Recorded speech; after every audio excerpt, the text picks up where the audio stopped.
সুপ্ৰভাত আপোনালোক সকলোকে মোৰ জিবি এডিস্ফেয়াৰ চেনেললৈ স্বাগতম জনাইছোঁ। আজি আমি গুৱাহাটী ইউনিভাৰ্চিটিৰ আণ্ডাৰৰ যিকেইখন এফিলিয়েটেড বি.এড কলেজ আছে সেই বি.এড কলেজসমূহৰ 2025 পৰা 27 বৰ্ষৰ বি.এড ছেছনৰ নটিচ সম্পৰ্কে আজি আলোচনা কৰা হওক। প্ৰথমে দেখিছে যে এখন ডাইট কামৰূপ মিৰ্জা, এইখনৰ আমাৰ যোৱাকালি নটিচ ওলাইছে। ইয়াত এডমিশ্যনৰ সম্পৰ্কে জনাইছে যে আমাৰ opening of online admission link 8 আগষ্টৰ পৰা আৰম্ভ হৈছে, অৰ্থাৎ যোৱাকালিৰ পৰা আৰম্ভ হৈছে ইয়াত এডমিশ্যনৰ অনলাইন লিংকটো। আৰু তেওঁলোকে এডমিশ্যনৰ অনলাইন ফৰ্ম ছাবমিশ্যনৰ লাষ্ট ডেট হ'ল 13 আগষ্ট তাৰিখে, আৰু তেওঁলোকৰ মেৰিট লিষ্ট পাব্লিছ কৰিব 14 আগষ্ট তাৰিখে, আৰু তেওঁলোকৰ এডমিশ্যন অফ মেৰিট লিষ্টৰ যিখিনি মেৰিটত চিলেক্ট হ'ব তেওঁলোকৰ এডমিশ্যনৰ ডেট দিছে 18 আগষ্ট তাৰিখে। আৰু যদি আপোনালোকৰ সেই 18 আগষ্ট তাৰিখে কিছুমান যদি ছিট খালী হৈ ৰৈ যায়, তেতিয়া আপোনালোকৰ 18 আগষ্ট তাৰিখে ইভিনিং জনাই দিব আপোনালোকক। আৰু সেই ৱেটিংছখিনি যদি ছিট খালী থাকে তেতিয়া 20 আগষ্ট তাৰিখে আপোনালোকৰ এডমিশ্যন ষ্টাৰ্ট হ'ব।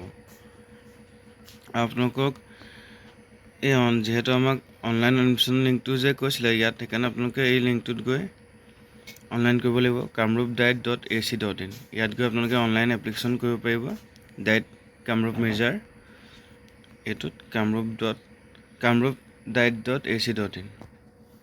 আৰু আপোনালোকৰ যদি এনি কুৱেৰি থাকে তেতিয়া admission.dietmirza@gmail.com এই জিমেইলটোত আপোনালোকে ইমেইল কৰিব পাৰিব। গতিকে আমাৰ ডাইট মিৰ্জাৰ এইখন আছিলে। এতিয়া যদি আমি দ্বিতীয়খন চাওঁ, gov Banikanta college of teacher education, এইখন আমাৰ লাচিত নগৰ গুৱাহাটীত আছে। ইয়াত আপোনালোকে দেখিছে যে আপোনালোকৰ এডমিশ্যন আমাৰ হৈ আছে ষ্টাৰ্ট 7 আগষ্টৰ পৰা হৈছে, 7, 8, 9 আগষ্ট, 11 আৰু 12, অৰ্থাৎ আমাৰ লাষ্ট ডেট 12 আগষ্টলৈকে আছে ইয়াত। আপোনালোকে আৰু 10:30 পৰা 4টা বজাৰ ভিতৰত ফৰ্ম ফিল কৰিব পাৰিব। আপোনালোকে ইয়াত যিহেতু ইয়াত কলেজৰ পৰা আপোনালোকে অফলাইন আনিবগৈ লাগিব, গতিকে সেইকাৰণে 10:30 পৰা 4টা বজাত সময় দিছে। গতিকে আমাৰ বাণীকান্তৰ কলেজৰ ডেট দিছে 7, 8, 9, 11 আৰু 12 আগষ্ট তাৰিখে। এতিয়া যদি আমি নেক্সটখন ইয়াত চাব পাৰে আপোনালোকে বাণীকান্ত কলেজৰ কি ডকুমেণ্টছ ছাবমিট কৰিব লাগিব। লগত এয়া দেখিছে 1 copy passport size photo, BEd এণ্ট্ৰেঞ্চৰ এখন ফাইনেল লিষ্টখন যিটো ওলালে তাৰ আপোনালোকৰ নামটো হাইলাইট কৰি দিব। ৰেজিষ্ট্ৰেশ্যন কাৰ্ড চাৰ্টিফিকেট মানে HSLC admit, marksheet certificate, graduation marksheet certificate, master degree marksheet and certificate, আৰু কাষ্ট চাৰ্টিফিকেট লৈ যাব যিখিনি কাষ্ট কেটেগৰীৰ পৰা বিলং কৰে। তাৰপিছত OBC আৰু OBCৰ NCL থাকিলে লৈ যাব, EWS চাৰ্টিফিকেট লৈ যাব। এইকেইটাই আছিলে। এতিয়া নেক্সটখন যদি চাওঁ আমাৰ কলেজ অফ এডুকেশ্যন নগাঁও, ইয়াত আপোনালোকৰ 2025 আৰু 26 বৰ্ষৰ বি.এড এডমিশ্যনৰ কাৰণে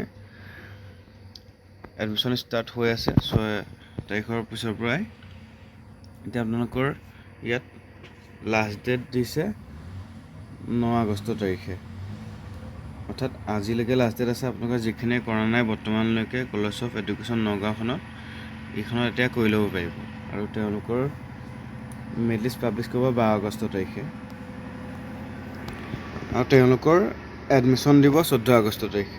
আৰু ইয়াত আপোনালোকে দেখিছে যে কি ডকুমেণ্টছ নিব লাগিব। অৰিজিনেলখিনি লৈ যাব লাগিব এডমিশ্যনৰ সময়ত, কিন্তু এতিয়া আমাৰ GU B.Ed CETৰ এডমিট কাৰ্ড লৈ যাব, ফাইনেল গ্ৰেড শ্বীটখন, তাৰপিছত অল আমাৰ এডুকেশ্যনেল চাৰ্টিফিকেটখিনি আৰু মাৰ্কশ্বিটখিনি HSLC পৰা মানে পষ্ট গ্ৰেজুৱেশ্যনলৈকে মাৰ্কশ্বিট চাৰ্টিফিকেট লৈ যাব, কাষ্ট চাৰ্টিফিকেট লৈ যাব, EWS চাৰ্টিফিকেট লৈ যাব, NCL নিব, PWD চাৰ্টিফিকেট নিব, পেন কাৰ্ড আৰু আধাৰ কাৰ্ড লৈ যাব লগত।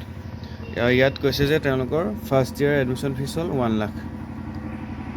আমি নেক্সটখনলৈ যদি যাওঁ, এখন দেখিছে আপোনালোকে আমাৰ gov BT college Goalpara BT কলেজৰ হয়। ইয়াত আপোনালোকৰ 2025-26 বৰ্ষৰ বি.এড এডমিশ্যনৰ ফৰ্ম ইছ্যু কৰিব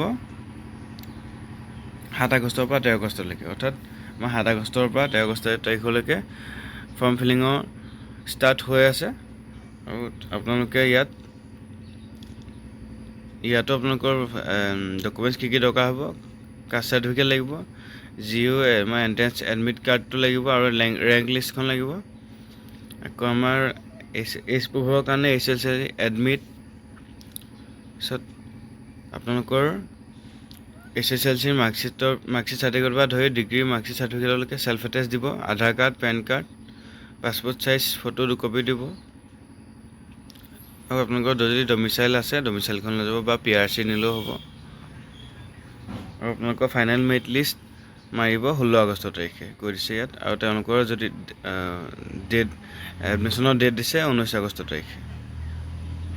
আৰু আপোনালোকে ফৰ্ম ফিজ দিব লাগিব 350 ৰুপিজ। এইখন আছিলে আমাৰ গভ BT কলেজ গোৱালপাৰাৰ। ইয়াত আপোনাৰ 7 আগষ্টৰ পৰা হৈছে 13 আগষ্ট তাৰিখে লাষ্ট ডেট এডমিশ্যনৰ কাৰণে ফৰ্ম ফিল আপ কৰাৰ। এতিয়া যদি আমি নেক্সটখন যাওঁ, দেখিছে আপোনালোকে